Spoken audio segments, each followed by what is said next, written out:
Bonsoir à tous, bienvenue dans ce 26e numéro du Bistrot d'Allée le LOSC, déjà le 26e, troisième saison, l'émission hebdomadaire proposée par des supporters du LOSC, et notamment le site Allée le LOSC et les Dogs du Net, pour les supporters du LOSC, une émission qui est diffusée en direct sur la page Facebook du Bistrot d'Allée le LOSC, sur celle du groupe Allez le LOSC, et qui est diffusé ensuite en replay sur notre chaîne YouTube.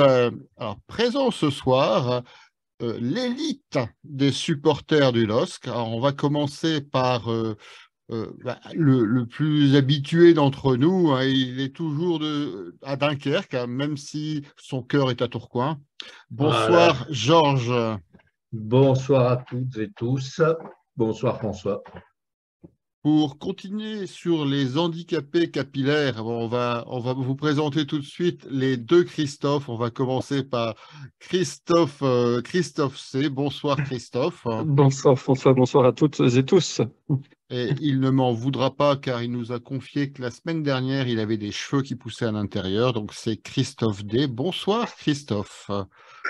Bonsoir à toutes et tous.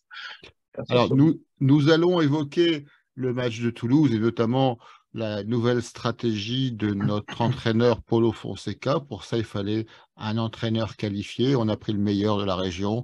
Donc, c'est Monsieur Big Data. Il est à la fois bon en entraînement et bon en statistique. Il est avec nous ce soir. Monsieur Bon à la Baptiste télé aussi, je dirais. et bon à la télé également. Donc, c'est notre homme à tout faire, Baptiste de la page Breaking Dogs. Bonsoir, Baptiste. Bonsoir François, merci pour toutes ces louanges. Bonsoir à tous. Ouais, j'espère que tu les mériteras, mais j'en suis certain. J'espère. Bon, il est également avec nous, vous avez reconnu son accent chantant et son drapeau italien. C'est Lorenzo de la page Twitter Dogs Italia et du compte Instagram du même nom. Bonsoir Lorenzo. Bonsoir les gars. Alors, cette semaine, l'actualité du LOSC, elle se résume en deux parties. Une première, un retour sur le match de Toulouse, la victoire 2-0 du LOSC à Toulouse. La lumière est venue du crâne d'Alexandro, donc je vous laisse chercher la référence si vous l'avez. Et en deuxième partie, on fera finalement une deuxième partie spéciale trêve. On aura 15 jours sans bistrot d'aller le LOSC, enfin, 2 semaines sans bistrot d'aller le LOSC. On sera nous aussi en vacances. On a été sélectionnés pour animer le bistrot de l'équipe de France, hein. Donc, on ne sera pas là la semaine prochaine. On est en direct sur TF1 et RMC. C'est une blague, hein. Ne croyez pas un mot. Je me perds un peu dans mes délires. Donc, pour cette deuxième partie, on appellera ça après la trêve, place à un nouveau championnat. On y reviendra tout à l'heure.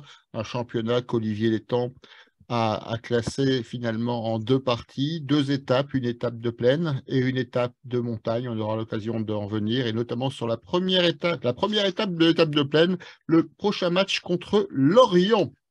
Voilà, après ce long préambule, je vous rappelle que vous pouvez réagir en direct sur la page Facebook du Bistrot d'Allée le LOSC. Il vous suffit de faire des commentaires et comme d'habitude, nous lirons les commentaires en direct, hein. Vous êtes déjà nombreux sur la page Facebook, donc je vous retourne tous vos bonsoirs, hein.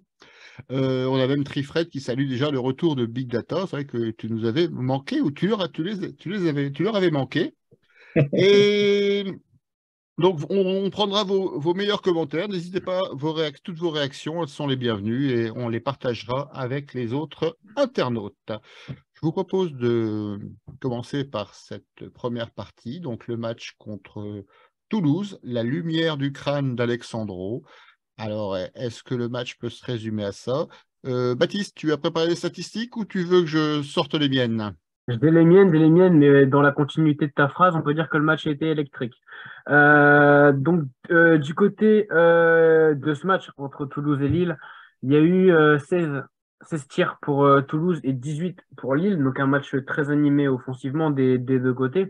Maintenant, au niveau des tirs cadrés, c'est un petit peu en baisse parce que Lille a eu que 5 tirs cadrés et Toulouse seulement 4. Donc un match animé offensivement, mais bon, pas beaucoup d'occasions franches.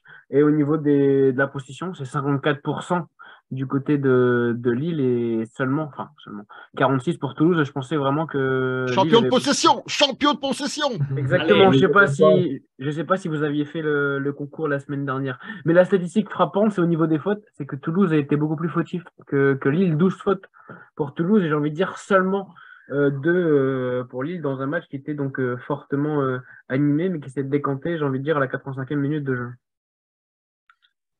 Il est revenu en pleine forme avec ses statistiques. On voit qu'il a pris de l'entraînement, il s'est entraîné hier soir, il est au taquet, notre ami Baptiste. Globalement, quel est votre sentiment sur ce match? Alors, je vous rappelle qu'on a une espèce de cheminement hebdomadaire. D'abord, votre sentiment sur le match, ensuite, on reviendra sur les tops et les flops, et en troisième partie, je vous proposerai peut-être d'analyser la tactique du LOSC pendant ce match. Donc, première partie, donc votre sentiment sur ce match. Baptiste a déjà donné le sien. Lorenzo, ça fait 2 semaines qu'on ne t'a pas entendu. Comment tu l'as vécu ce match? Et je pense que c'est les matchs que finalement on gagne, même si c'est pas vraiment si beau à voir.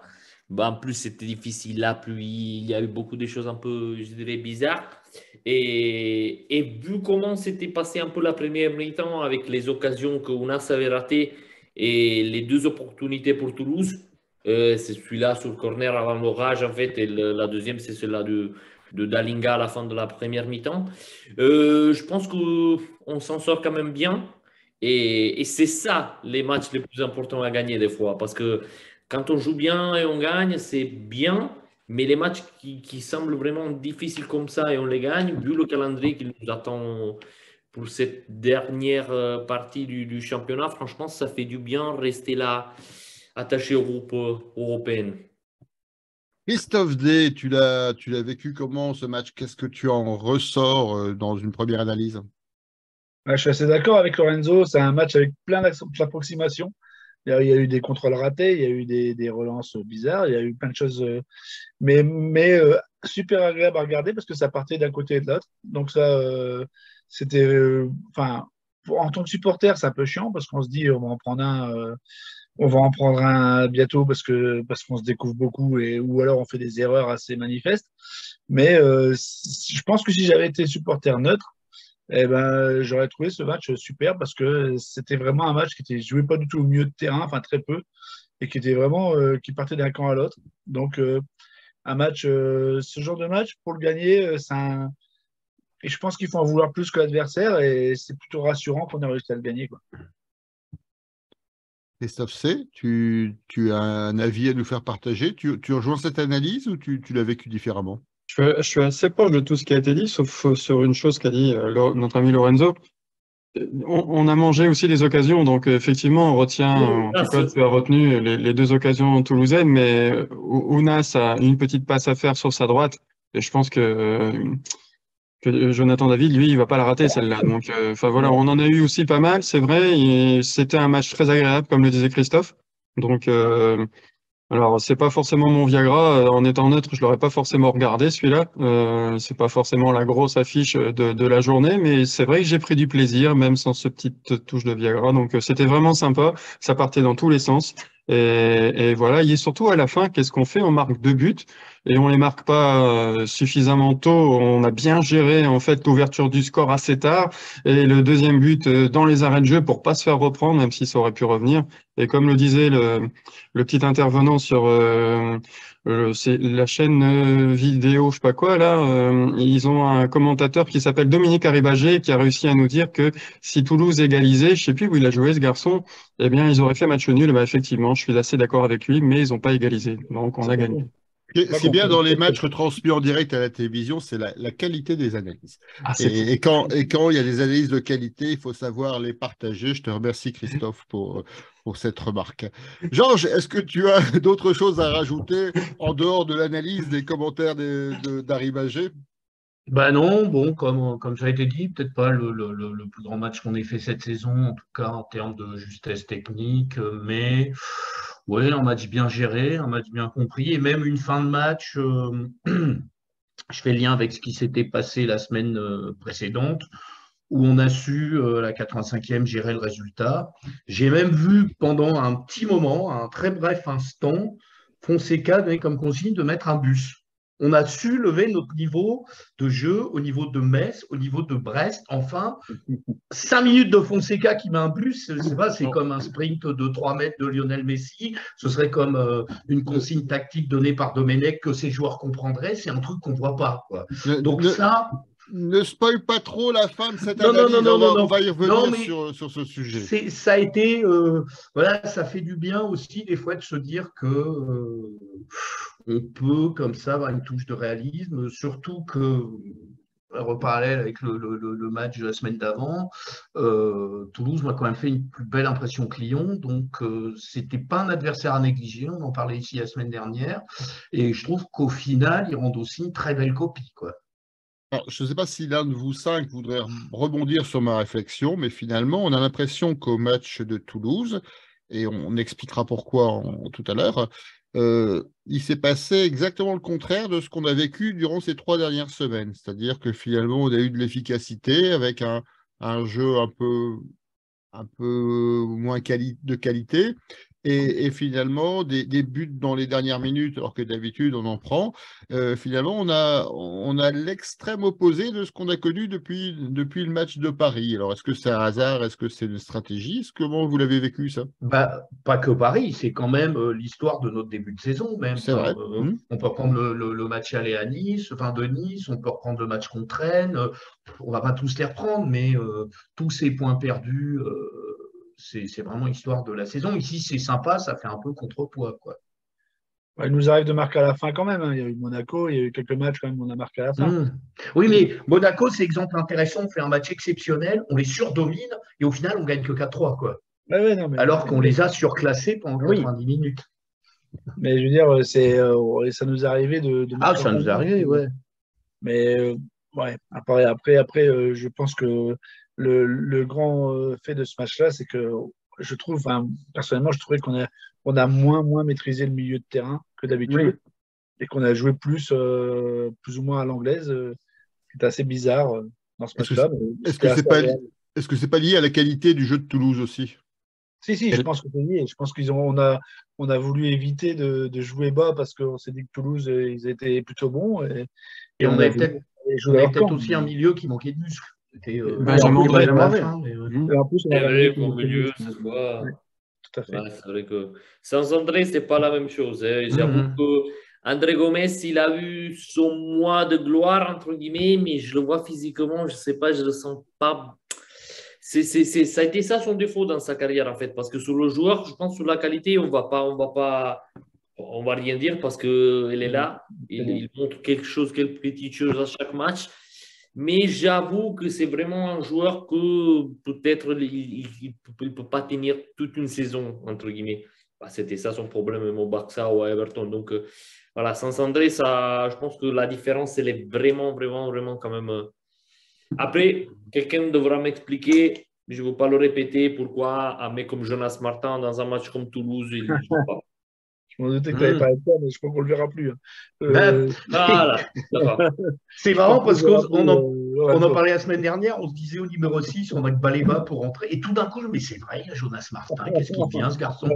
Mais non, il doit être blacklisté. Enfin, tu le vois, il est en train de liker des publications strasbourgeoises qui demandent son retour. Le lendemain du match face à Toulouse, pardon, il était à la Mosson le lendemain. Enfin, tu vois que ce mec, il a envie de jouer et il veut retourner dans ses anciens clubs parce que. Et c'est dommage parce que c'était un super joueur à Rennes, à Strasbourg, et le voir faire une carrière comme ça à Lille où il a que, alors je crois qu'il a quoi, 30 minutes dans les jambes, il a joué que 2 matchs, il me semble, avec Lille. Enfin, peut-être un peu plus, mais pas grand-chose. Ouais, pas grand-chose vraiment. C'est dommage. Mais est-ce que c'est Fonseca qui le recrute? Non, il arrive 8 jours avant la nomination de Fonseca. Fonseca n'a jamais aimé le style du joueur. Et voilà. Mais c'est vrai, mais c'est vrai qu'il n'a pas aimé son style, mais il disait, et beaucoup le disaient en interview d'ailleurs, que Jonas Martin, à l'entraînement, était un homme super, pas efficace, mais très important déjà dans le groupe, et qui mettait énormément d'intensité dans les entraînements. C'est ce qui a été dit. Après, je ne sais pas pourquoi il ne joue pas, mais dans les entraînements, selon le groupe, il est hyper important.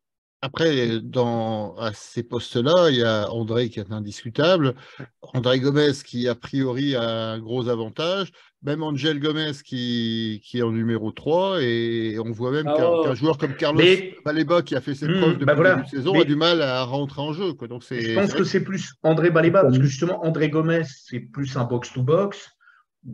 Angel Gomez, on est quasiment sur un milieu offensif. Ouais, après, je pense que Jussi, j'ai pas souvenir d'une rentrée de Jonas Martin qui était très convaincante, quoi, non plus. À Nice, il n'avait pas mal joué. Nous, on l'avait noté avec Hugo, avec Possible, François. ouais. Il avait fait un match correct, une demi-heure, je pense. Bah, nous, Ouais. les minutes qu'il a eues, c'était à Nice. Après l'autre match, je ne me rappelle même pas cette année. Il a joué 5 minutes contre je ne sais plus qui. Bref, il me semble. Oui, puis c'est compliqué de juger un joueur sur 5 ou 10 minutes de Oui, match, tu peux pas. surtout à ce poste-là où, à la limite, on les voit surtout quand ils jouent mal, quoi. Donc, en 10 minutes, on ne sait pas faire la différence entre un bon match et un match où ils ne touchent pas le ballon, quoi. Voilà. C'est compliqué. Après, si tu veux faire un parallèle, c'est la rentrée de Baleba lors du derby, où justement, il rentre 5-10 minutes et on voit que lui, quoi. Oui, mais dans il un est rôle plus époustouflant. offensif que peut l'avoir Jonas Martin quand on lui demande de rentrer dans l'équipe. C'est vrai que normalement, il a le même rôle. Normalement, il a été embauché comme clone de Benjamin André. Ouais, c'est ça. Et dans ce registre-là, finalement, on n'a quasiment pas eu besoin de lui. La preuve, c'est que là, en l'absence de Benjamin André, c'était Angel Gomez, si je ne dis pas de Angel bêtises, Gomez, qui était à sa place. Donc, il est même passé Angel Gomez devant Jonas Martin. Donc, alors qu'il n'est pas milieu défensif de métier et milieu défensif dans le statut physique, quoi, avec toute la sympathie qu'on peut avoir pour ce joueur. Et même en fin de match, il met Euro. Ouais, alors, on reviendra sur les choix, les choix tactiques, mais c'est vrai qu'il y avait aussi peut-être un symbole dans l'arrivée de Euro sur les dernières minutes. Alors, beaucoup de réactions sur les réseaux sociaux. Jonathan, il a aimé la réaction de Fonseca qui change son système de jeu à 1-0, chose qu'il avait faite contre le PSG et Lyon. On y reviendra tout à l'heure. Trifred, il a su s'adapter en rajoutant un défenseur. On reste dans la course. Jonathan, c'est un match qu'on aurait perdu il n'y a pas si longtemps. Fabien qui commente pas le match, mais les commentaires de Georges, avalanche de tacles de la part de Georges. Donc, Georges a un jeu très offensif ce soir, donc il voulait le souligner. On a Thierry qui nous dit il y a encore un but important d'Alessandro. On y reviendra peut-être dans les tops et flops. Clean sheet, merci Lucas. On voit que Benjamin André est indispensable au milieu. À la 60e, on manquait de fraîcheur. Laurent, non, c'est le commentaire personnel, donc je ne reviendrai pas là-dessus. C'est ça, là, que nous voyons découvrir les commentaires en direct. Hein. Des fois, on se laisse embarquer. Jonas Martin n'a pas le niveau pour le LOSC de Fonseca pour Trifred. Lorenzo a tout résumé concernant André Gomez. Une très bonne patte, mais dès que l'intensité redouble, il coince physiquement pour Sébastien. Encore un but pour Bayo Yayao, encore un but pour Bayo Yayao de Leif Erikson. Un commentaire en musique, hein, c'est le début de l'émission qui a dû donner envie à tout le monde de chanter, donc vous êtes les bienvenus. Martin me fait penser à Jérémy Pied, bon gars mais ne jouera jamais pour José David. Damien Bonne, le passage à 5 a tout de même été très mal géré, on concède un corner sur un décalage facilement. Chevalier nous sauve dans la foulée, puis l'attaquant du TFC est maladroit. Il commence déjà à entamer l'analyse stratégique, mais on verra. Donc, commentaire très étoffé de Damien, donc qu'on salue, hein, qui était avec nous la semaine dernière. Fabien, donc il va être aligné contre Nantes. Jonas, A2SE, Martin, j'ai honte. Fabien, tu peux avoir honte. Je te confirme, tu peux avoir honte. Je l'ai lu en direct parce que je n'avais pas vu la fin tout de suite, mais j'assume de l'avoir lu. Non, très bien, continue. Même les plus mauvaises blagues, on les aime bien en bistrot d'Alioski. Jean-Michel qui n'a pas aimé la titularisation d'Ounas, ni l'utilisation tardive de Edon. On reviendra sur Edon. Et Phébus, j'ai été courir quand ça faisait 0-0. Une fois ma course terminée, ils ont marqué, mais pas de penalty. Un petit clin d'œil à Phébus. On lui dit rendez-vous au prochain match. Voilà, beaucoup de commentaires. Vous êtes chaud comme la braise, un peu comme les piliers du bistrot présentent ce soir. Je vous propose de passer à la deuxième partie de cette première partie, les tops et les flops. Alors, vous pouvez aussi réagir, vos tops et vos flops sur les réseaux sociaux, n'hésitez pas. Qui veut commencer par ses tops et ses flops? Lorenzo, vas-y, je vois que tu levais la main. Facilement dans les tops, Alexandro. Je pense qu'il a eu ses problèmes au début. Il a eu ce match contre le PSG il semblait un peu avoir mis la croix sur lui dans le sens que c'était mort au LOSC, entre guillemets. Il ne pouvait pas jouer, il n'avait pas le niveau, etc. Je trouve qu'ils se sentent bien de match à match et c'est aussi, je pense, parce qu'il sait qu'il va jouer tous les matchs jusqu'à la fin de la saison parce qu'il n'y a pas trop de défenseurs non plus. Donc, il est tellement tranquille qu'il joue trop bien. Donc, voilà, bah, ça peut faire partie du jeu. Et après, dans les tops, je mettrais aussi Goodmanson. Les autres, je laisse aux autres intervenants, les chevaliers, bah, les plus connus, entre guillemets. Parce que je pense que Goodmanson, dès qu'il est revenu, moi, j'étais le premier, j'avais pas critiqué, mais j'avais peur qu'il ne revenait pas à son niveau. Mais dès qu'il est revenu, franchement, il est trop bien. Quand tu as un latéral gaucher comme ça, qui joue dans sa position, tu sens quand même la différence. Donc, franchement, il fait ses matchs. Il fait ses matchs. Et dans les flops, je mettrais un as juste parce que ces deux occasions ratées, si Toulouse marque et le match se met dans une situation différente, c'est un peu chaud. Donc, il a été maladroit, comme on a dit avant avec Christophe. Donc, ouais, c'est lui l'unique flop, je dirais. Ouais, c'est vrai qu'on remarque depuis quelques jours que le LOSC a la chance d'avoir un très bon GUD à gauche. Ça change de certains moments. Donc, c'est une spéciale pour toi, Georges, hein. Voilà, ouais. Je te la laisse. J'avais hésité entre ça et il vaut mieux avoir un bon GUD à gauche qu'un mauvais GUD à l'extrême droite. Mais bon, Voilà. je vous laisse méditer. Georges, je te laisse la main. Qu'est-ce que tu veux nous faire part, tes flops et tes tops? Bah, évidemment, je pense que même pour Christophe, cette année, il sera dur de ne pas mettre Alexandro dans les tops, parce que même défensivement, il y a Je garde été... Christophe pour la fin parce que je veux l'entendre dire ça. Ah, ça va arracher la gueule, là. Ouais. Non, donc, ouais, Alessandro, bah, Chevalier, notamment son arrêt homérique en fin de match, parce que celui-là, très, très, très clairement, quoi. Je crois que le clean sheet est pour lui. Il a été même en première mi-temps, j'ai trouvé très rassurant, il monte en volume, ce garçon. Il y a eu un petit creux là il y a quelques temps, et puis on retrouve vraiment un gardien de but très intéressant. Et trouver un troisième top, tu avais parlé du GUD, évidemment. Moi, j'ai bien aimé Weah aussi, comme d'habitude. Et les flops, j'ai tous plutôt trouvé devant. Angel Gomez, que je trouve un peu transparent ces derniers matchs, et là, ça n'a pas loupé la règle. Bamba, pareil, qui est pas des plus rassurants. Et pour le coup, il était bon ces derniers temps. Joe David, ça n'a pas été super, super inspiré. Même si j'aurais remarqué, côté toulousain, le retour défensif assez incroyable de Nicolas Hyssen, là, qui m'a, par contre, côté toulousain, assez plu, quoi. Alors, il y a des top et flops sur les réseaux sociaux. Donc, Fabien, top chevalier. Alexandro et mention à Momo Bayo. On a Phébus, top Bayo. Alessandro, chevalier. Flop, Ounas, David. Fabien qui nous fait un top flop spécial François Stock à Cop Nord. Donc, flop, la physionomie du match avec le dénouement uniquement sur la fin. Et Thierry, top Alexandro Chevalier, flop ou Nas. Christophe C. Christophe D, je te garde pour la fin. Je te garde pour la fin. Christophe C, tes top et tes flops. Je suis assez proche de Lorenzo. J'ai bien aimé le match de Goodmanson. C'est vrai que depuis son retour, il est présent, que ce soit défensivement, il fait le taf, voilà, et offensivement, il apporte beaucoup. Il a de l'engagement, ce garçon, et je pense que ça fait du bien de retrouver un homme de couloir, comme tu le disais, gaucher à gauche. Ça fait plaisir de temps en temps. Forcément Chevalier pour son match, mais aussi pour son arrêt qui est incroyable. Enfin, c'est la main ferme qu'il a sur cette frappe comme ça, quasiment dans les 6 mètres. Là, ils font à 6-7 mètres. Magnifique. Je pense que s'il n'est pas dog du mois, celui-là, ça va être difficile d'en trouver un autre parce que vraiment, c'est sur quelques matchs là, il est vraiment bien.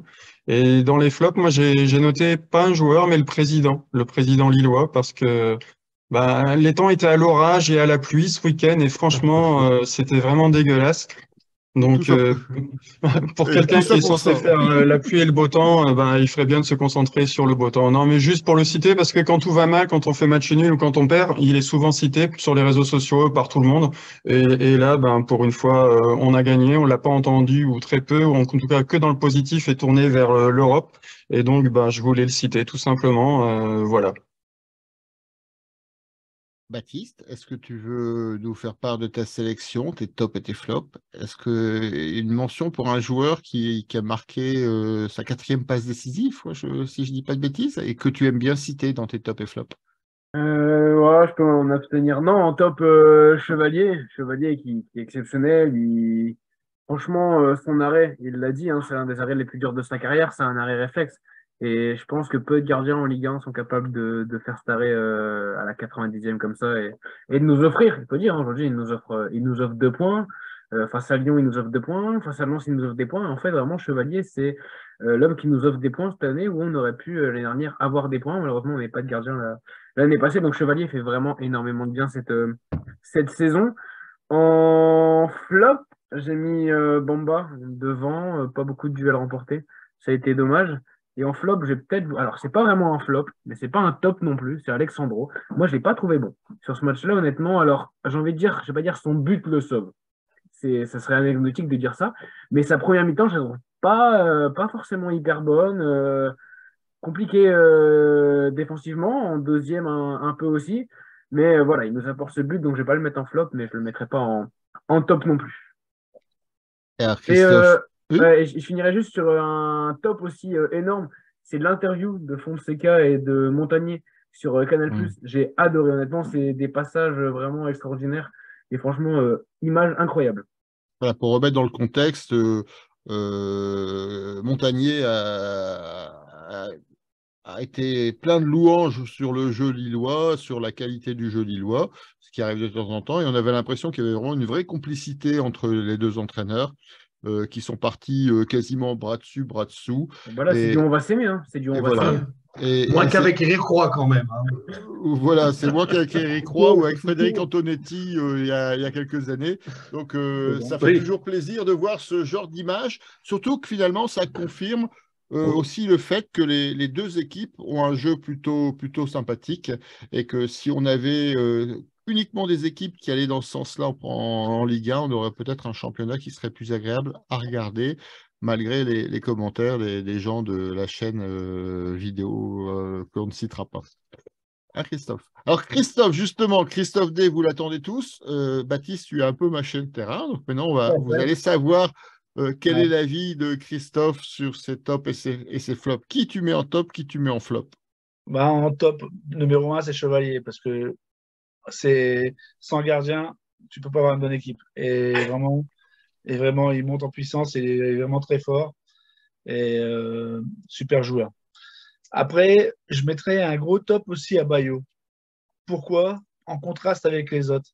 En contraste avec l'US Cagol, Bayo, c'est un mec, il a poussé 3 fois le ballon, il a mis une lucarne. Ça, c'est vrai. C'est pas compliqué à faire pour lui. Vraiment, les autres, ils n'arrivent pas à le faire, quoi. Et je suis regret de ne pas voir Bayo plus souvent jouer.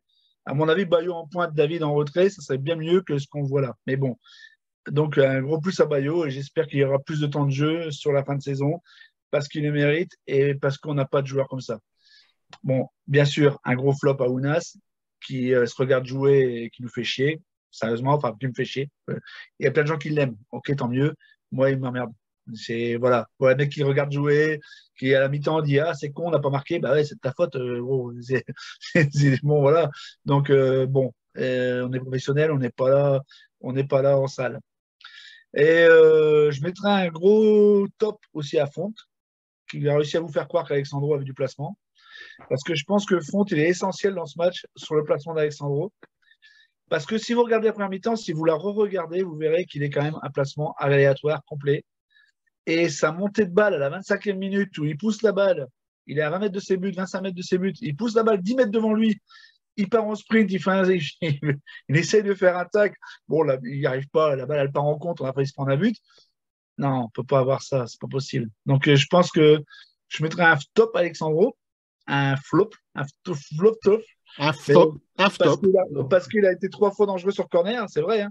3 fois, 2 fois il a failli marquer, une fois il a marqué.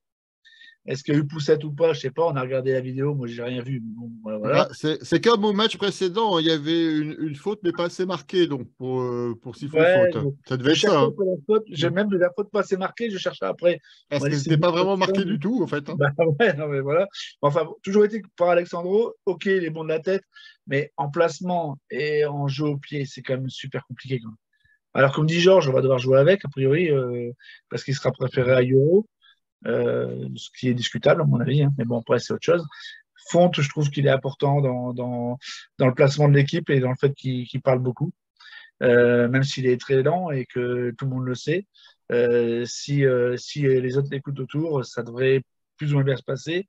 Surtout, comme vous l'avez dit, j'ai pas mis dans les tops, mais quand on a Gudmundsson et Weah sur les côtés, on peut se faire prendre par derrière. Enfin, non, je ne sais pas dire. On peut se faire prendre derrière la défense. On peut se faire prendre derrière la défense. Ils vont revenir. Ils sont très, très rapides. C'est impressionnant, la rapidité des deux, quoi. C'est vraiment impressionnant. Alors, dans les tops et flops, il y en a encore quelques-uns. Alors, Stéphane, qu'on salue, du site Allez Lille. Non, Gud, défensivement, est nul, sauf le match de Lyon. Il n'aime pas Gud, hein, c'est l'Alexandro de Christophe. Life, flop Ounas, top les supporters qui ont fait le déplacement, 600 environ. Chevalier, Alessandro. Fabien qui nous dit, en faisant référence, je pense, à l'interview de Montagnier et de Fonseca, les Lensois vont dire que ça va finir en porno gay. Donc, je propose de donner 15 000 € d'amende à Fabien. Donc, 15 000 € d'amende ou une tournée de bière. Il peut choisir. Et donc, José, à part Chevalier pour le top et Ounas flop pour sa partie et sa sortie, gros flop au PSG qui fausse le championnat.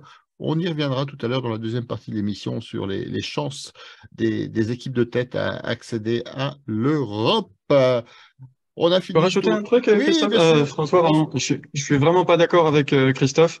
Je sors du visionnage. Il y a 1 heure, là, j'étais encore en train de regarder le match. Il fait faute. Il fait faute, vraiment. Il le pousse, vraiment. Il pousse le défenseur. Alessandro, il fait faute sur le défenseur belge. Il le déséquilibre. Le défenseur belge perd l'équilibre et derrière, du coup, il fait 2 pas en arrière. Il est tout seul pour faire sa tête. Donc, sur ce point-là, vraiment, tu exagères. Il fait faute. Ouais, vraiment, il y a une faute, ouais. Alors, sachant que le corner ne doit pas avoir lieu non plus. Hein. Mais bon, en Après, tout cas, sur le corner, il n'y est pour rien. voilà, après, il y a effectivement les Toulousains réclament, à juste titre ou pas, chacun se fera son avis. Effectivement, 2 fautes sur cette action. D'abord, le corner qui n'est pas. Effectivement, on le voit, mais après 15 visionnages, hein, en direct, c'est impossible à voir. Il faut être tout à fait honnête. Et cette fameuse faute d'Alexandro, il y a but. Normalement, elle était analysée par la VAR. Hein. Donc, la VAR a dû la voir, certainement, parce qu'on voit effectivement qu'il y a une poussée. Il y a du métier, les gars, il y a du métier. Mais c'est du métier sur des corners, sur des phases de corner. Si tu siffles ça, tu siffles 15 pénaltys à chaque fois. Hein. Il y a toujours de la lutte, entre guillemets, en amont. Alors, certes, c'est faute. Hein. Techniquement, c'est faute. Mais moi, j'aurais envie de manifester. comme il y a but, comme il y a but, il y a forcément visionnage de la VAR. On se souvient de ce qui s'est passé sur le dernier penalty qui a été refusé finalement au match contre Lyon. Et on est dans le même cas de figure, à mon sens. Hein. Il y a, effectivement, on voit un geste du bras, c'est clair, mais est-ce que c'est prononcé? Ils ont considéré que ça ne l'était pas. Et c'est en tout cas l'analyse de Philippe Montagnier qui, lui, contrairement à son homonyme, a bien vu les choses. Donc, oui. Enfin, qu'est-ce qui est manifeste, qu'est-ce qui l'est pas, ça c'est un éternel débat. C'est l'interprétation des arbitres et de la VAR. Mais objectivement, je crois que si on siffle faute sur cette poussée, tu siffles 10 fois à chaque fois qu'il y a un corner. Hein. Après, je pense qu'il y a le contexte aussi. À la 20e, tu peux le siffler. Là, à la 86e minute de jeu, tu te dis, si je le siffle, je vais peux me faire niquer. T'as tellement raison, Baptiste. T'as tellement raison. Il y a la même sur un défenseur lillois qui est sifflé dans la surface lilloise sur une intervention d'un Toulousain qui met la main dans le dos du Lillois, le Lillois tombe et il y a faute pour Lille et on repart dans l'autre sens, dans notre 6 mètres. C'est d'ailleurs ce que dit le défenseur toulousain, il dit j'aurais peut-être dû tomber pour que la faute soit sifflée. Et effectivement, il joue le jeu, il est bousculé et il est écarté de l'action, mais il tombe pas. Et c'est peut-être ce qui fait la différence, ce qui fait le caractère pas suffisamment prononcé de cette faute. Ouais, parce Moi, que il par faut exemple, mettez mon short au corner, moi. Ouais, Moi, il ça, c'est faut toi qui mettez mon glisse short un au peu. corner. C'est là où l'arbitrage a quand même été bizarre un petit peu dans ce match parce qu'on n'en a pas encore parlé, mais il y a eu des choses un peu bizarres. Alors Montagny trouve que l'arbitrage a été bon, que l'arbitre a été bien. Je me souviens plus de son nom. Baptiste pourra sûrement nous le redonner parce que c'est le spécialiste. Et maintenant, je Hakim vois Ben Elhadj. voilà. Par contre, je voudrais avoir juste votre éclairage sur une action. C'est qu'il y a une attaque qui est menée, je crois d'ailleurs, qui mène au corner ou un truc comme ça, où il y a un joueur toulousain qui essaye de découper Oui, Jonathan je l'avais David. vu. Il il rate le ballon, mais dans ce cas-là, est-ce qu'il faut mort d'homme pour avoir un carton rouge ou au moins un carton jaune sur une action comme celle-ci? Donc, quand Montagnier dit que, alors c'est le seul point où je suis pas d'accord avec lui, que l'arbitrage a été bon, je suis désolé, mais là, il s'est complètement planté et il n'y a pas que sur cette action-là. Donc, lui et l'arbitrage vidéo, je suis désolé, mais mauvais comme souvent. Ouais, Comme David, il fait acte- 50 mètres, là. Oui, c'est ça. Mais Bah, qu'il je- soit à 50 mètres ou à 20 mètres, pour moi, c'est pareil. Enfin, il essaye de le découper, il le Non, mais il rate y et a en plus, clairement il une est con, il est intention mauvais. verbale. Donc, Oui, bah, il y avait eu le Attends, tour, il y avait eu le tour une fois, c'était un Paris-Brest avec, je crois que c'était Mbappé qui était parti, et RL c'était pris pareil, et sauf que là c'était voilà inhalation d'une action de but qui ne l'a pas été avec le, enfin il y avait plein de règles. Maintenant oui, je pense qu'il peut se prendre un rouge. Maintenant, étant donné qu'il le loupe, il peut y avoir un jaune mais pas de rouge. ouais. attention, vaut l'action. Voilà. Et exactement. il fait pas exprès de le louper parce qu'il essaie de l'attraper avec les pieds et aussi avec Ouais, les mains ouais, ouais. d'ailleurs. Il Et va faire pendant le 20 mètres. combo. Et puis à la fin, bing. Mais, enfin, voilà, Ah, bref, ridicule. effectivement, une action notable qui s'est terminée par un carton jaune et donc non pas par un carton rouge.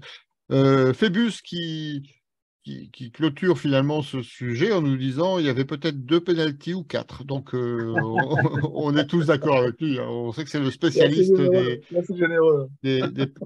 des pénaltys. Alors Damien Bonne, donc, qui de drogue, bière et complot contre l'OSC, hein, donc je rappelle sa page. Je suis persuadé que c'est parce qu'il y a découpage que l'arbitre donne corner pour Lille. L'arbitre était concentré sur le fait de donner un carton et n'a pas été attentif à la frappe d'Edon. Oui. Peut-être, parce qu'effectivement, ça se suit de près. Donc, Oui, et en puis tout cas, on ne Ouais. le saura Mais jamais. les juges de touche sont là en option, en fait. Ouais, mais Il n'y a pas de touche sur ouais. l'occasion. Non, ouais, mais bon. Puis c'est infaisable en étant arbitre de touche de penser Ouais, ouais. que c'est le joueur toulousain qui peut tirer sur Zegrova et Non, mais Zegrova je vais dire, derrière. cela dit, ce corner, faut vraiment vitesse réelle, c'est pas impossible. évident du C'est tout. impossible. Or, la VAR n'interfère que Oui. sur Tout à fait. des actions spécifiques Oui, et si, pas là, du c'est vrai tout que sur un c'est corner. difficile à voir sur le corner, mais ça se voit le défenseur toulousain qui glisse un peu vers l'avant comme si. Mais c'est vraiment. Voilà. Mais tu sens, c'est souvent des actions comme ça où c'est un peu, ça part en partie de flipper, hein, paf, et Oui. Oui. bien malin qui peut savoir qui a touché le dernier, si ce n'est un ralenti. Alors, je vous propose de terminer cette première partie sur le match contre Toulouse par finalement, pour moi, le fait du match, c'est-à-dire le changement tactique effectué par Paulo Fonseca, qui est un fait majeur, parce que philosophique dans cette saison du LOSC, parce qu'on a un Paulo Fonseca qui ne cessait de réclamer la place au jeu, la volonté de ne pas s'adapter aux circonstances des matchs et aux adversaires. Et cet entêtement semblait, en tout cas on l'a souvent dit ici, nous a coûté plusieurs points cette année, notamment récemment contre Lyon et contre Paris. Alors, la semaine dernière, on en avait parlé avec Damien, d'ailleurs, qui était revenu sur la difficulté de changer de système par rapport à une équipe qui avait ses repères. Et il revient là-dessus dans les commentaires. Le passage à 5 arrière a tout de même été très mal géré. On concède un corner sur un décalage facilement. Chevalier nous sauve dans la foulée. Puis l'attaquant du TFC est maladroit. Cette équipe, il parle du LOSC, n'a pas encore de culture pour jouer comme ça. Et ça n'est pas l'ajout d'un arrière qui renforce notre défense. C'est ce que je tentais d'expliquer la semaine dernière. On fait 0-2, mais pour le même prix, c'était un partout. Alors, je vous ai lu cette analyse qu'il avait déjà développée la semaine dernière. Qu'en pensez-vous? Est-ce que vous pensez que finalement, cette révolution culturelle lilloise, elle nous a permis de repartir avec les 2 points, ou finalement, c'est vrai qu'à peu de choses près, ça se terminait par un match nul, et c'est peut-être simplement la réussite ou le talent de Lucas Chevalier qui a fait la différence ce week-end. Qui veut commencer? Georges, je te vois hocher de la tête. Non, c'est un vecteur. Évidemment, naturellement, il y a l'arrêt de Lucas Chevalier qui peut laisser augurer que, mais en même temps, Je pense que reblinder un petit peu derrière, appeler 5 défenseurs, un démarrer le match, c'est ce que j'évoquais moi avant le match, qui m'endrait très sceptique justement, c'est qu'André soit remplacé par Gomez. On avait quand même au final un box-to-box au milieu de terrain plus un joueur à vocation offensive. On n'est pas numéro 6 et on démarrait une défense, je rappelle, avec 2 latéraux qui sont plutôt des ailiers. Donc moi, justement, je trouvais que c'était un peu avant-match, avant que ça se déroule, ça s'est mieux passé sur le terrain, qu'on était défensivement pas très armé sur ce match-là. Après, bah, il y a quand même eu un resserrement des tours de vie. Je pense quand même que l'entrée d'Euro a pu soulager à certains niveaux. Toulouse a quand même poussé autrement que Lyon, quoi. Toulouse, le danger venait de plusieurs joueurs. C'est quand même une équipe tandis qu'à Lyon, tout venait quasiment de la casette ou du petit ailier dont j'ai oublié. Là, Toulouse a fait montre en plus à la fin d'un. Rappelez quand même que les Toulousains sont rués sur l'égalisation. Donc, forcément, une équipe qui attaque comme ça en masse à la fin, a des chances de marquer. Donc, ouais, il y a besoin de l'exploit de Chevalier, mais je pense qu'en même temps, on a su relativement tamiser et surtout leur placer le bon contre au bon moment, quoi. Alors, quelqu'un veut réagir là-dessus? Lorenzo? En fait, si tu regardes le changement, oui, c'est sûr qu'il y a quand même une différence. Dans le sens que, sauf le changement les 2 premiers changements, donc tu changes Ounas pour Zerova et Bayo pour Cavella, mais bon, tu joues avec 2 attaquants. Mais après, Baleba pour Gomez et Yoro pour David, c'est surtout celui-là que c'est vraiment. On n'est pas habitué à avoir un changement comme ça par Fonseca. Et je ne suis pas convaincu qu'il va négocier son style de jeu, entre guillemets, mais il s'est rendu compte quand même qu'il y a des moments du match, comme Georges l'a dit, que si on garde le bus pour 5-10 minutes, ce n'est pas si problématique que ça. Donc, c'est sûr qu'il y a un changement, entre guillemets, de mentalité sur des moments du match. Et c'est ça peut-être qu'il va nous aider à gratter les points qui peuvent nous servir bon, pour atteindre l'objectif de cette année. Donc, bon, voilà. Je ne suis pas convaincu, comme j'ai dit, qu'il va changer son style de jeu parce que Fonseca, c'est quand même quelqu'un de très convaincu sur ce qu'il propose. Et je pense qu'il a raison parce que si on regarde les résultats, mais ça, on en parlera, je pense, vers la fin de cette émission, je dirais qu'il a même raison. Mais il y a des moments où c'est mieux défendre et défendre avec un défenseur en plus. Voilà. Je sais que je le dis un peu beaucoup à la manière italienne, entre guillemets. Et voilà, c'est pas un défaut, savoir se défendre.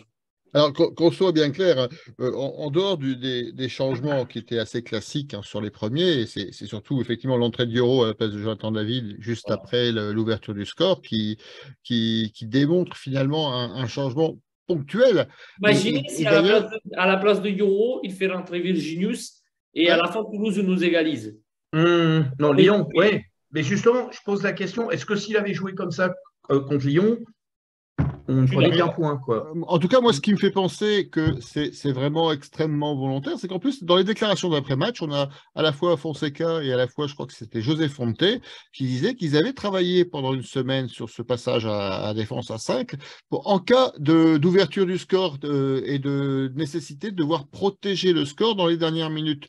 Donc, on a eu déjà, c'est la deuxième réaction de ce type, un peu de Fonseca, par rapport à une première qui avait eu lieu il y a quelques mois, je ne sais pas si vous vous souvenez, où on prenait beaucoup de buts en début de match et où finalement, à un moment, ils se sont mis un challenge pour justement marquer très rapidement pour éviter de se faire surprendre. Et là, on a l'impression qu'ils capitalisent finalement sur ce qui s'est passé pour au moins symboliquement, comment dire, renforcer, mettre le bus, comme disait Georges, même si et on va être tous d'accord là-dessus, c'est pas parce qu'il a mis le bus qu'on n'aurait pas pu se faire égaliser par Toulouse en fin de match sur l'action que nous sommes chevaliers. On est complètement d'accord. Christophe? Oui. Est-ce que c'est une défense à 5 ou est-ce que Yoro est en électron libre devant la défense? Parce que oui, je pense. Moi, j'ai pas senti qu'on a changé la défense pour se mettre à 3 avec Fonte en libéraux et 2 stoppers. Hein. Moi, j'ai plus l'impression que Yoro il était en espèce d'électron libre pour aller couper les trajectoires devant la défense. Et avec des joueurs comme Euro, Baleba, qui sont assez jeunes. Enfin, c'est compliqué pour des joueurs comme ça. Enfin, après, si l'on répète à l'entraînement, super. Hein. Mais je trouve que c'est compliqué pour eux de se retrouver et de voir les espaces qu'ils vont devoir occuper. Parce qu'on a quand même des joueurs qui sont super jeunes. Euro, Baleba, Alexandro, qui est très jeune aussi, et, officiellement. Et donc, du coup, je trouve que c'est compliqué pour eux de se retrouver, de se retrouver dans cet espace-là et de trouver et de pouvoir se parler. Après, il y a Fonte qui est là, heureusement. Encore une fois, hein. Moi, Fonte, j'ai dit plusieurs fois qu'il y avait la charrue, machin, que c'est compliqué. Je pense que sur un match comme ça, c'est important qu'il soit là pour parler, hein, pour dire aux gars à gauche, à droite, machin. Enfin, voilà, c'est un minimum. Mais s'il y a un gars qui sait où il faut se placer, c'est lui. Hein. Ouais, Fonte, il a la charrue avec un GPS. Ouais, voilà, il y a un charrue qui a GPS, et ça, comme tous les nouveaux agriculteurs. Et voilà, il programme avant le match et après ça roule, c'est tranquille. Et non, et non, mais franchement, c'est important d'avoir un mec comme ça. Mais par rapport à ce que tu disais, par rapport à la tactique, bon, peut-être qu'elle a été travaillée. Si elle est travaillée, je suis d'accord avec Damien, c'est pas assez bien. Mais c'est aussi le fait que les gars soient jeunes. Et puis que pour moi, c'était pas vraiment. Enfin, je veux bien revoir les images, mais je ne vois pas une défense qui se met à 5. Je vois une défense à 4 avec un gars qui se bat devant. Quoi.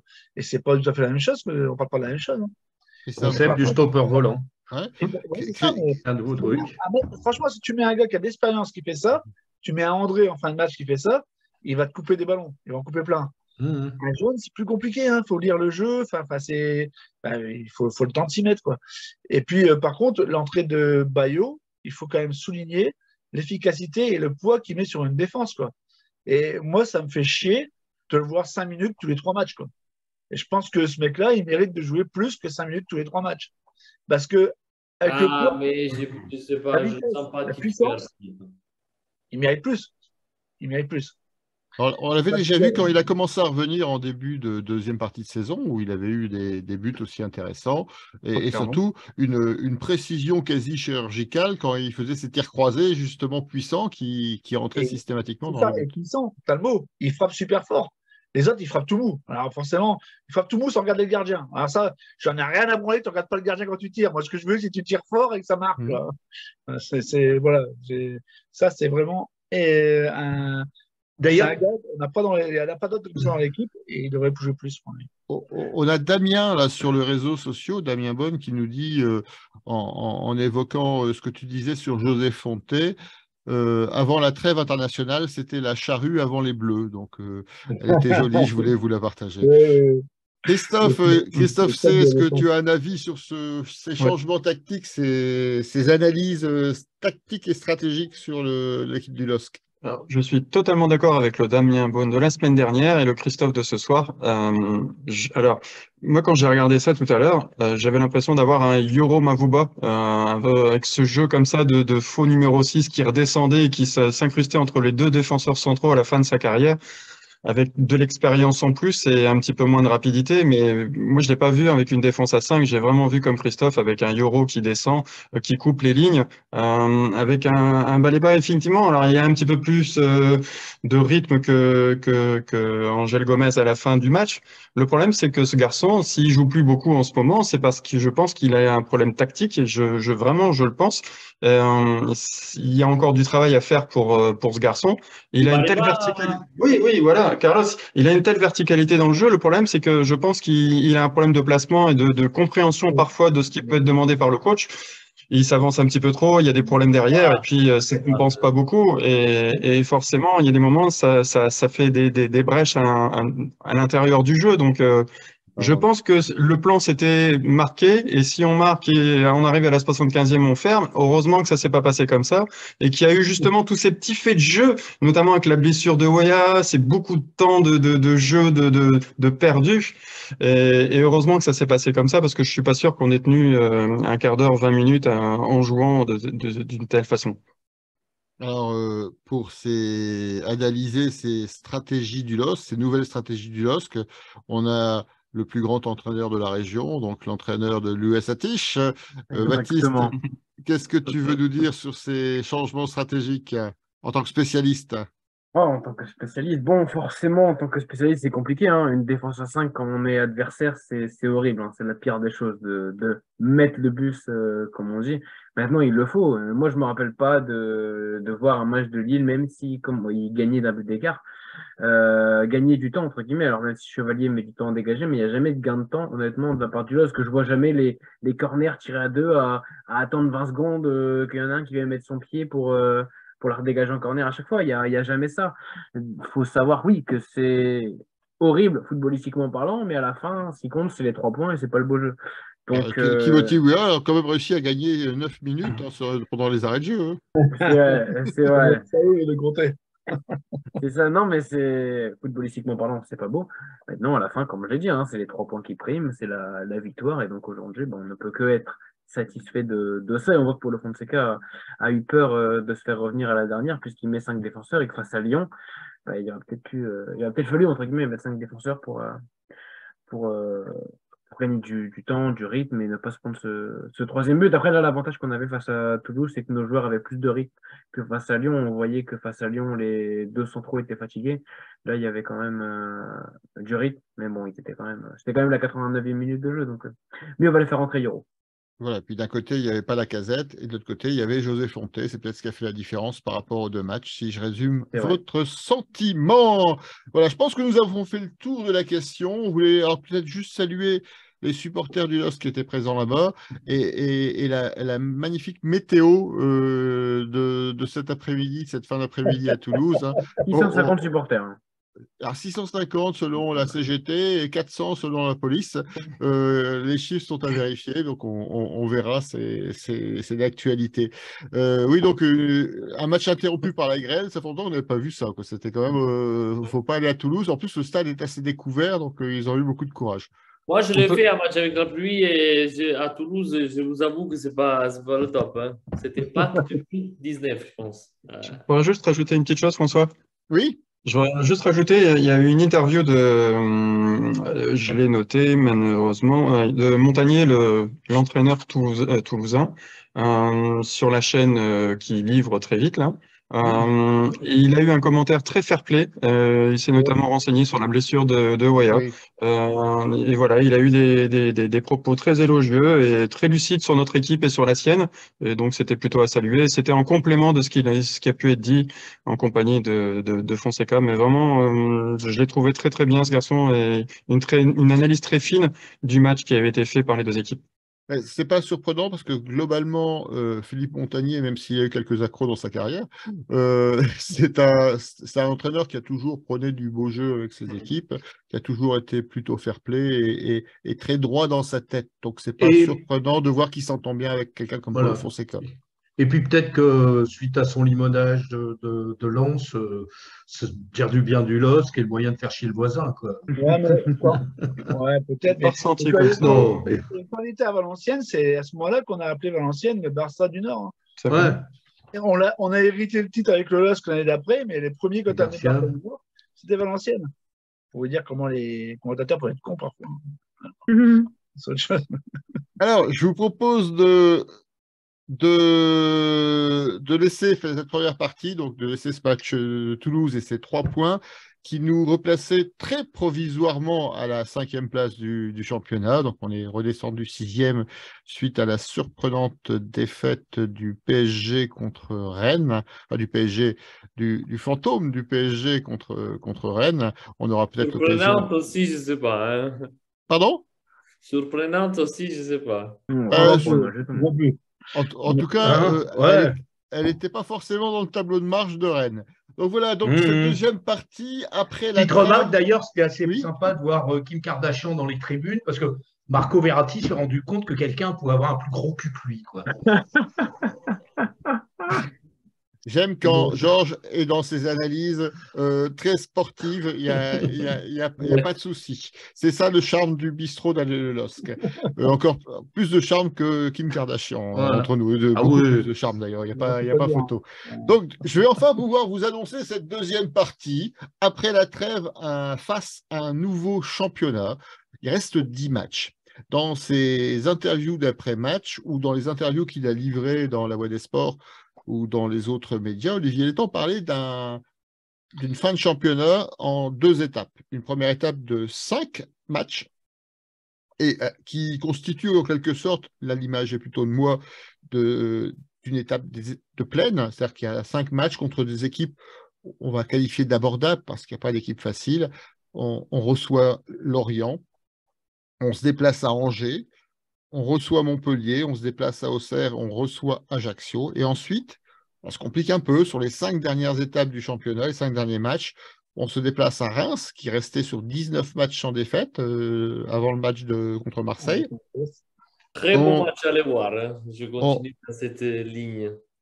On se déplace une deuxième fois ensuite à Monaco, donc qui est 4e du championnat à l'instant T.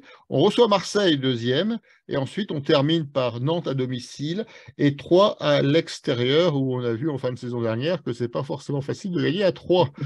Mais en tout cas, c'est pas aussi facile de gagner à 3 que pour Rennes gagner à Paris.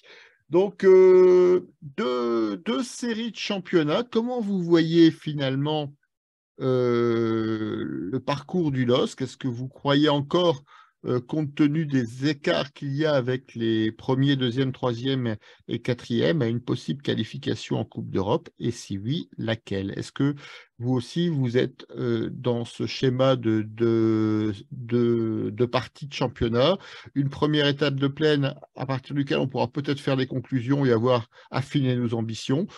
Ou vous vous dites, après tout, maintenant, chaque match est une finale et il faut aller jusqu'au bout pour pouvoir espérer accrocher quelque chose? Je vais commencer par Georges. Alors, ouais, je voudrais recontextualiser. D'abord, je pense que la première étape de plat, Lorient, il y a quand même une petite pente. Hein. Lorient, c'est pas. La moyenne montagne, on va dire. Très bon, voilà. Ils ont quand même perdu beaucoup de joueurs importants et on voit que depuis le mois de janvier, ils sont quand même un ton en dessous. Oui, mais bon, je les ai vus jouer récemment, là. Je ne sais plus où c'était, mais bon. À Nice. Méfiance quand même, ça doit être à Nice. Oui, ils gagnent, je pense. Ils font un nul, mais très accrocheur. Enfin voilà. Après, évidemment, Angers, c'est plus du plat, c'est un trou. Après, il ne faut pas tomber dedans non plus. Hein. Voilà, évidemment, on ne sait jamais. Par contre, moi, la question que je me pose, c'est vrai que tu évoques ce passage, justement, Reims. Alors, quid de Reims, ça, ils sortent d'une série assez incroyable. Est-ce que finalement, des fois, on a vu des équipes comme ça faire des séries de 19. Là, ils ont perdu leur dernier match. Si ça tombe derrière, ça ne va pas réenchaîner. Donc, on ne serait pas. Et la question que je pose, l'OM à 2 journées de la fin, si ça tombe, on va les jouer alors qu'ils ont rassuré une 2e place. Ce qui veut dire qu'on affrontera peut-être des Marseillais en tongue. Donc, c'est à 3 journées de la fin. Il restera 2 matchs après. Il y a Marseille, Nantes et 3. Mais on ne sait jamais. Donc, à voir. C'est vrai aussi que des fois, c'est dans les petits matchs traquenards qu'on peut être mis à mal. Mais évidemment, je pense que moi, l'Europe, je ne peux y croire qu'à partir du moment où, sur les fameux matchs de plaine que tu as cités, on fait un quasi carton plein, voire même un carton plein. Et de là, je pense qu'on pourrait être optimiste, y compris même pour une Coupe d'Europe alors pas forcément le podium, mais éventuellement une Coupe d'Europe plus prestigieuse que la conférence machin Intertoto League, quoi. Alors, il reste des écarts quand même assez significatifs. Je ne parle pas de Paris qui paraît inatteignable, même si on a l'impression qu'ils ont entamé une fin de saison en roue libre, mais bon, ça, seul l'avenir nous le dira. Marseille a déjà, si je ne dis pas de bêtises, 10 points de plus que nous. Lens a 8 points d'avance. Monaco, ça doit être 5 points d'avance, si je ne dis pas de bêtises. Voilà. Donc, est-ce que ces clubs sont encore atteignables? Parce que ça voudrait dire que non seulement pour passer 2e ou 3e, il faudrait faire quasiment un sans faute sur les 10 derniers matchs, mais il faudrait qu'il y en ait 1, 2 ou voire 3 qui s'écroulent. Est-ce que ça vous paraît vraisemblable? Baptiste, je te vois t'étirer parce que tu as certainement quelque chose à nous dire. Je pense objectivement qu'on pourra accrocher l'Europe. Maintenant, laquelle? Je pense que de toute façon, Paris et Marseille devant, c'est fait. Monaco, ça risque d'être fait. Rennes, je vois pas comment ils peuvent ne pas lâcher. Il reste un club qui est le RC Lens, qui aujourd'hui a un calendrier. C'est le calendrier le plus compliqué parmi les 6. Eux, c'est de la haute montagne. Hein. C'est vrai, ouais. Eux, c'est vraiment le Mont Ventoux pratiquement. Ils doivent encore jouer Rennes, ils doivent encore jouer Monaco, ils doivent encore jouer Paris, Marseille. Paris, ils ont déjà joué, mais Marseille, ouais. Donc, Non, ils jouent le match retour. Ils jouent au parc. Oui, en plus, ils ont un match. Autant pour moi, c'est vrai qu'il reste. Donc, ils doivent peut-être. Pas si c'est le Paris de dimanche dernier. Oui. Là, c'est le passage du bois en Vendée. Hein, de toute façon. Et puis, avec la chance qu'ils ont cette année Lens, ce sera Ouais. le Paris le week-end dernier, normalement. Ah, bah, C'est ça, ouais. De toute façon, Paris ne joue que quand c'est contre Lille. Après, le reste, ils mettent l'équipe C. Mais bon, c'est pas grave. L'honneur de Christophe Galtier, on en parlera. Mais non, je pense qu'objectivement, Lille peut accrocher l'Europe. Maintenant, on a la chance, je pense, d'avoir un calendrier favorable. Sur le fait que les gros adversaires que nous jouerons, ce sera à la fin. Donc forcément, peut-être qu'ils auront tenu leur place qualificative et qu'ils pourront souffler ou laisser des points. Et on va jouer des clubs qui vont être pour le maintien. Et les clubs pour le maintien, entre guillemets, ils vont s'alarmer, entre guillemets, dans les dernières journées. Donc notre objectif d'Europe, il est plutôt bien et notre calendrier est plutôt bien placé. Maintenant, il va falloir vraiment gagner tous les matchs et faire que chaque match est une finale. Parce que je pense que dans la tête de Fonseca, il l'avait dit en début de saison, c'était les top 5 obligatoires. Je pense pas qu'une 6e place sera enthousiaste pour le LOSC. Et surtout, je pense que le LOSC n'a pas envie de jouer une Conference League. Alors, c'est toujours une Coupe d'Europe, hein, mais si on peut viser la Ligue Europa, c'est toujours sympa de la jouer. Ça fait plus de rentrées, plus d'action. On est mieux vu qu'une Conference League que personne ne connaît. Christophe D, tu en penses quoi de ces qualifications possibles en Europe? Comment tu vois cette fin de saison? Déjà, en début de saison, j'avais dit entre 5 et 10. Moi, je vais être plus optimiste, entre 5 et 8.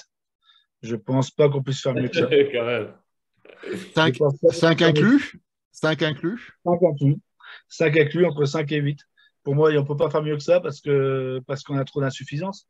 Parce qu'il ne faut pas se voiler la face. On regarde les autres équipes, on dit oh, machin, mais nous, voir le nombre de points qu'on a lâchés, quoi. Et je vois mal comment on va devenir des cadors en fin de saison et tout gagner. Je ne pense pas du tout que ce soit faisable. Un autre point qui m'embête, c'est qu'en gros, des joueurs compétitifs qui ont le niveau, qui sont prêts à jouer dans cette équipe et qui peuvent tout de suite rentrer dans cette équipe sans affaiblir l'équipe, pour moi, on a à peu près 15 joueurs, quoi. Donc, peut-être 16. Donc, c'est embêtant parce que… Le 16e, c'est Alexandro? Le 16e, c'est Alexandro quand il joue 5 minutes. Non, mais voilà. C'est gros joueurs. Pour moi, on n'a pas un effectif super étoffé. Donc, je sais pas, j'ai pas l'impression qu'on va avoir une équipe qui va s'étoffer à l'intersaison de fou. Donc, du coup, je me dis que si on est 5e, qu'on fait la Conference League, moi, je la dénigre beaucoup moins que Georges, parce que je trouve que si on peut gagner la Conference League, au moins bien y figurer, ça serait déjà pas mal. Et je pense que ça nous serait déjà bien utile pour avoir des joueurs qui connaissent, qui apprennent la compétition européenne. Et dénigrer la Conference League quand tu es français, c'est un peu exagéré parce que quand même, on ne gagne rien en Coupe d'Europe. Donc, on peut au moins jouer celle-là, quoi. C'est pas Georges qui dénigrait la Conférence League, hein. C'est Baptiste, si je dis pas de bêtises. Non, c'est Georges qui a dit l'Intertoto. Non, ouais, l'Intertoto. On l'a gagné, l'Intertoto. Je dénigre pas l'Intertoto. Non, mais je veux dire, l'Europa League, je la dénigre pas, on l'a gagné, l'Intertoto. C'est notre seul trophée européen. C'est quand même pas. C'est comme l'os avec la Coupe de la Ligue, quoi. Ça, je peux la dénigrer, mais pas eux. Mais non, plus sérieusement, évidemment. Mais je rebondis sur ce que tu dis. Évidemment, on prend en compte les paramètres des autres équipes. C'est pour ça que je précisais bien, c'est au sortir de ces 5 matchs qu'on va avoir joué ici qu'on y verra déjà plus clair sur nous-mêmes. Mais en effet, comme tu le dis, de toute façon, c'est le problème récurrent. C'est que derrière, on a des manques. On a perdu en plus un vrai stabilisateur avec Thiago Diallo. Évidemment, la fébrilité qu'on évoquait pour d'autres équipes, on peut se porter à nous-mêmes. Mais si on part dans l'admission d'un coup, on s'est sublimé, c'est vrai qu'on n'a jamais, et c'est un peu la frustration cette année, enchaîné des séries très longues. On a fait quelques séries, des fois 2-3 matchs, et on est vite retombé dans nos travers. Ça, évidemment, je te rejoins dans la projection, ça laisse augurer que ça va quand même être compliqué et qu'il va falloir modifier ce mode opératoire, quoi.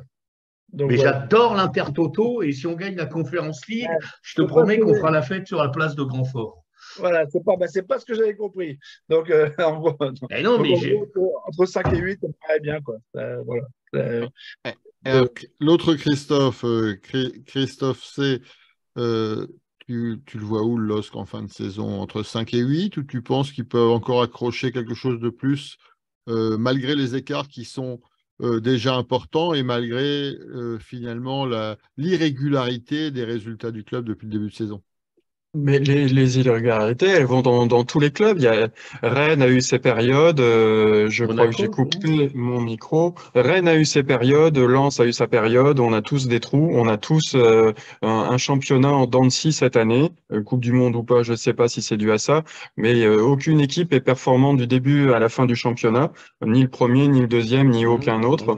voilà. Vous regardez un petit peu, j'étais en train de renoter. Lens a sans doute le calendrier le plus compliqué. Ils ont quand même 7 gros matchs. Ils vont jouer Rennes. Ils jouent, bon, Strasbourg, c'est pas toujours évident non plus, mais ils jouent PSG. Ils jouent Monaco. Ils jouent Toulouse. On l'a vu, c'est pas facile. Ils jouent l'OM et Reims. Rennes a un calendrier également assez compliqué. C'est l'OM qui a le calendrier le plus simple, je trouve, et Monaco a un calendrier à peu près comme le nôtre. Donc, ne pas se rater sur les 5 prochains, mais il faudra aussi être performant contre les grosses équipes. Donc, si on a un championnat qui se termine comme on l'a commencé, en dents de scie, eh bien, on terminera à la place où on est. On ne méritera pas mieux que ça. Mais voilà, je pense que vraiment, sur la fin de championnat, on a encore une bonne carte à jouer. La 5e et la 4e, j'y crois fort. J'y crois fort, et sur le jeu qu'on développe, on a moyen de faire mieux que certaines équipes comme Rennes qui sont vraiment pas très bien en ce moment. Depuis que notre ancien joueur s'est blessé, je trouve que c'est compliqué. Enfin voilà, Lens c'est compliqué. Tout le monde a des gros trous en ce moment, donc j'y crois encore fortement comme notre président. Voilà, je ne suis pas d'accord avec Christophe quand il dit C'est pas grave. qu'aucune équipe n'est régulière. Il y a quand même une équipe que moi je trouve très régulière cette année, c'est Angers. Oui, bah, évidemment. Donc, mais pour l'Europe, ce sera plus compliqué. Ah, pour eux, ouais. C'est parce qu'elle n'a pas encore reçu à domicile le LOSC qu'on la considère comme régulière. Peut-être qu'elle sera un peu moins régulière après la visite des Lillois, on ne sait jamais. Peut-être que non. Voilà, on est tous d'accord sur ce sentiment. Lorenzo, toi, je Alors, sais que tu attends avec impatience la Conférence League. avant tout, voilà, je voulais faire un petit commentaire parce que moi, j'étais au match du Slovan contre Bâle jeudi. Ici, c'est une ville, en fait, elle regarde du hockey, tout ça. Le foot, c'est pas vraiment le truc le plus important.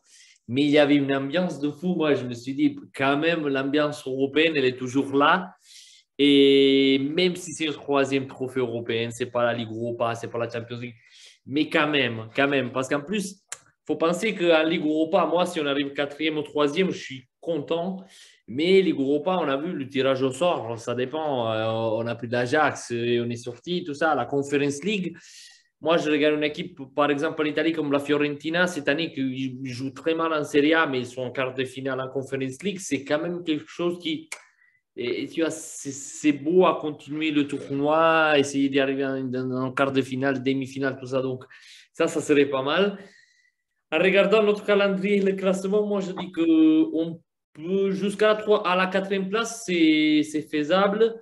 Troisième, je ne sais pas, mais je ne pense pas que Lens va arriver dans le troisième, vu le calendrier qu'ils ont. Je pense que c'est plutôt Monaco que pour moi va réussir à accrocher quand même la troisième place. En étant honnête, c'est vrai qu'ils ont un calendrier un peu similaire, mais c'est quand même une équipe qui a les moyens pour moi pour arriver Monaco, ces temps-ci, c'est pas bizarre. Je les ai vus contre Ajaccio, leur victoire. Non, c'est comme pour voir. Hein, non. Et ils se prennent une tôle à la maison il n'y a pas longtemps. Je ne sais plus contre Nice, non Nice, 3-0. Ouais, Monaco, moi, j'ai l'impression que comme ouais. Les derniers 3-4 matchs, ils vont accrocher les 2-3 victoires dont ils ont besoin pour arriver troisième. Lens, c'est très difficile qu'ils vont Lens, ça va être plus compliqué, je te rejoins. Pour moi, la seule équipe qui réellement réussit à peu près pour le coup à stabiliser, c'est-à-dire qu'à chaque fois qu'elle se casse la gueule, elle rebondit très vite, c'est Marseille. Et ça peut être très intéressant parce que si on joue Marseille à 3 journées de la fin et qu'on est dans cette espèce de course-poursuite-là, encore une fois, on va peut-être affronter un Marseille qui n'aura plus rien à jouer. Ça dépend de Paris aussi. Oui. Non, mais voilà, on disait Paris n'a pas d'adversaire. Si Paris a un adversaire, c'est lui-même. C'est-à-dire qu'aujourd'hui, 7 points, ça a l'air confortable, ça a l'air joué, sauf que quand on voit jouer Paris comme ils sont capables de s'aborder tout seuls.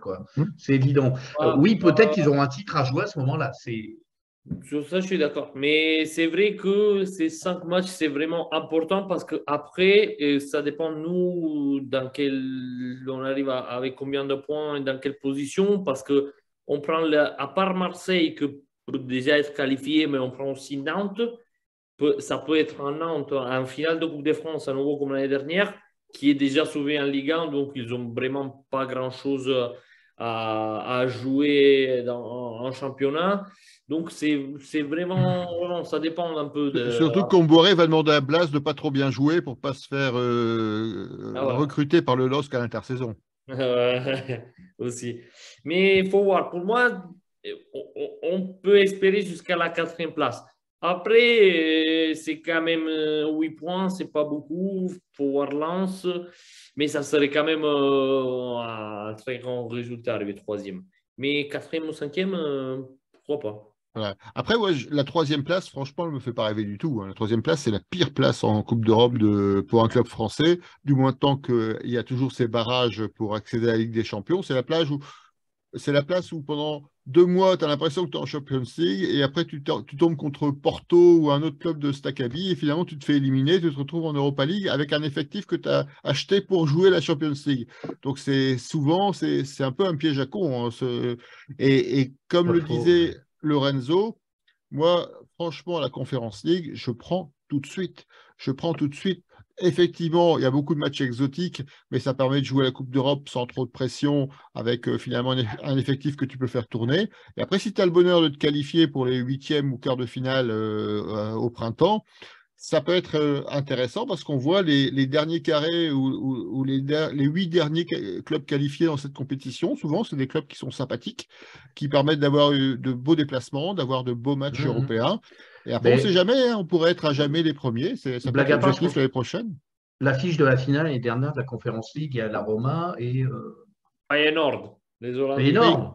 C'est quand même des sacrés noms, quoi. Bien sûr, c'est ce que je disais. Les affiches sont Non, non, non, bien intéressantes. sûr. On parle souvent des clubs Azerbaïdjan des premiers tours, mais quand tu regardes, même cette année, je n'ai pas la liste en tête, mais il y a des Anglais, il y a des Italiens. Alors, je vois que vous êtes en train de chercher, vous allez me donner le Il y nom a des Nice, qualifiés pour. Arsenal, Il y Fiorentina. a, il y a la Gantoise, il y a West Ham, il y a Anderlecht, AZ Alkmaar, Bâle, Nice. C'est Il y a pas Arsenal. Et Est-ce qu'il y puis, a Arsenal Ils ont ça nous perdu. renvoie, je pense que pour les plus anciens, ça nous renvoie aux Coupes d'Europe d'antan, où tout la Coupe des l'automne, vainqueurs de coupe, par exemple. on allait jouer dans des stades champêtres au Luxembourg, et puis les choses sérieuses, démarrer en quart. Et ça permettait aussi, ce qui était sympa, d'éviter le formatage un petit peu des affiches. J'en ai souvent parlé ici, mais moi, je trouvais sympa des fois de retrouver des clubs inattendus, alors que là, on trouve les mêmes équipes au même moment, Ligue des Champions, c'est une franchise, quoi, c'est la NBA, ça me fait chier, ça. Ouais, donc ce qu'il faut surtout éviter, c'est cette 6e place qui serait la place du con et qui n'apportera aucune qualification en Europe, encore que certains la défendent en disant l'effectif n'est pas assez solide, le club n'est pas assez solide, il vaut mieux une 2e année de transition sans Coupe d'Europe, mais ça, c'est un raisonnement que je ne partage absolument pas. Alors, beaucoup de réactions sur les réseaux sociaux. Phébus, pour moi, chaque match sera une finale. Trifred, ne pas oublier qu'il y a beaucoup de confrontations dans le top 5. On l'évoquait tout à l'heure, les calendriers difficiles de nos adversaires. José, même la conférence, il faut la prendre, car 18 clubs l'année prochaine, le LOSC ne sera pas trop bousculé, 4 matchs en moins. Trifred, après. Attention, par contre, à jouer le jeudi avec 18 équipes, faut pas. Voilà. C'est vrai. Pas se rater. Faut Faut faire pas du se rater. bon mercato pour jouer l'Europe parce qu'avec 18 équipes, c'est quand même beaucoup plus serré, même pour les places d'en bas. Il faut faire tourner, il faut avoir plus de 2 Ouais. joueurs par poste. Donc, salut Ah, aux mais ça, recruteurs du LOSC. pas de Donc, Il n'y en a que 2 qui descendent, non? À 18. pardon? À 18, il n'y en a que 2 qui descendent. Il y en a Ah que 2 ouais, qui descendent normalement, tout à fait. c'est quand même moins d'équipes. Donc, Mais parce cette que année, la il y en a 4 Conference qui League, descendent avant. après, la Coupe européenne, c'est toujours ça. Le problème de la Ligue Europa à la Conference League, c'est tu ne joues pas le mardi ou le mercredi, c'est le jeudi. Donc, après la récupération avec le match du dimanche, Ouais, Nice ça a va. l'effectif pour la jouer parce que ils ont quand même dépensé beaucoup en mercato. Nice, il fait un championnat, je pense, au-dessus de ses possibilités. Mais sinon, il faut quand même avoir un effectif pour jouer l'Europe, hein, même si c'est la Conference League, hein. Sauf si Donc, tu te fais éliminer au premier tour, ça suffit un petit effectif. C'est vrai. Alors, elle est éliminée par des clubs d'Azerbaïdjan et de l'ex-Union soviétique. Ça va être un peu compliqué quand même à créer une dynamique sur des résultats comme ça. Mais on y reviendra l'année prochaine. On aura l'occasion d'en parler certainement plusieurs fois. Donc, Trifray qui nous rappelle que Lens, c'est malheureusement l'équipe qui a le moins perdu, donc ça serait peut-être difficile à rattraper. José David qui fait une remarque tout à fait pertinente. Plus de blessés surtout, c'est un élément marquant de ce début de saison, cette première et deuxième partie de saison, c'est le nombre de blessés. Thierry, si Nice gagne la Ligue Conférence, cela change-t-il quelque chose pour la 6e place? Je ne sais pas à quoi sera qualifié Nice s'il gagne la Conference League, mais en tout cas, je peux affirmer qu'il n'y aura absolument aucun effet sur le championnat et sur les places qualificatives. Et je pense que tu as raison, il serait qualifié pour l'Europa League l'année prochaine, si je dis pas de bêtises. Europa League, tête de série d'Europa League, mais bon. Voilà, il est 21h50. On a été bavards. Nos auditeurs ont été bavards également. Je vous propose peut-être un petit tour de table pour, comme il n'y aura pas de bistrot la semaine prochaine, on ne fera pas d'avant-match sur Lorient. Juste rapidement, comment vous voyez le match de Lorient, vos pronostics? Très rapidement, comme d'habitude, pronostics et buteurs. Christophe C, on va commencer par toi. 3-0 pour Lille. Oui, précise, hein, précise. Oui, oui, 3-0 pour Lille. Et puis, comment il s'appelle? Virginius, je sais pas quoi, là, qui va rentrer, qui va marquer, évidemment. Bamba, parce que vous avez été méchant avec lui. Moi, je suis avec Fernando, à fond, toujours. Et donc, deuxième but de Bamba, et puis même doublé de Bamba, évidemment. Fernando Bamba? Fernando Bamba. J'aime quand l'analyse est précise. Notre Christophe, quel est ton pronostic pour ce match? C'est l'occasion de saluer ton magnifique t-shirt derrière toi. Je ne l'avais pas encore fait. Oui. Un vieux t-shirt du Galodrome. Est-ce qu'il y a la dédicace de Fred Antonetti dessus? La signature. Moi, je dis 2-1, 2-1. Et j'avais quand même annoncé un quadruplé d'Alexandro contre Toulouse. Je suis un peu déçu de le marquer. C'était pas loin, hein? Bonus offensif. J'étais pas loin avec un 4-4, donc j'étais pas loin non plus. Non, je dirais 2-1 avec un doublé de Bayo. Lorenzo, on va te laisser respirer. Vas-y, Lorenzo. J'avais pas vu que tu avais commencé. Moi, je suis d'accord aussi 2-1, je pense. J'ai dit, on va s'en prendre un but de Bamba Dieng, je ne sais pas pourquoi, mais je le sens comme ça. Et du LOSC, je ne sais pas, hein, je dirais même un but de Zerova. Mais pourquoi pas un autre but sur corner, vu qu'on a plus l'habitude de prendre le ballon aussi avec la tête, et ça peut faire des buts des fois, c'est pas mal aussi. Pourquoi pas un autre but d'un défenseur, et pourquoi pas encore un nouveau Alexandro. Allez, désormais, il est lancé, lui. Alors, Georges, est-ce que tu es confiant pour Lille ou tu crains que Lille subisse les misères de Lorient? Non, moi j'espère qu'on va avoir un match spectaculaire. Alors je vais dire moi un 3-2 pour Lille, avec un triplé d'Alexandro qui sur le troisième va enlever le maillot pour montrer un t-shirt où il y a écrit « S'il te plaît Christophe, mets-moi en top ». Écoutez, c'est tellement vrai. En plus, on a l'impression que tout le LOSC écoute le bistrot des LOSC, parce que finalement, ce qui s'est passé contre Toulouse, c'est un peu tout ce qu'on réclamait depuis quelques semaines. Donc, Baptiste, je ne t'ai pas oublié. Pour ton retour, est-ce que tu nous as prévu un pronostic gagnant? Pronostic gagnant, oui, pour moi, le LOSC gagnera 2-1 avec un but de Jonathan David, Enzo Lefebvre du côté de Lorient. Et à la 94e, c'est Bafodé Diakité qui reviendra, puisqu'il va revenir après la trêve et qui marquera. Et hop, on gagne 2-1. Parfait. Alors, on a assez peu de pronostics sur les réseaux. Et on a Phébus qui nous dit 4-2 pour Lille contre Lorient. Bayo, Bamba, André, David. L'avantage avec ce genre de score, c'est qu'on peut citer quasiment toute l'équipe. Voilà, nous avons terminé pour ce soir. Il est temps de rendre l'antenne, donc comme chaque semaine. Je voulais remercier d'abord les internautes qui nous ont suivis nombreux sur la page Facebook du Bistrot des LOSC. Donc, merci à vous. N'hésitez pas à partager, liker et commentez nos différentes publications. Abonnez-vous également à la chaîne YouTube sur laquelle le Bistrot des LOSC sera rediffusé à partir de demain matin. Donc, abonnez-vous, partagez, communiquez.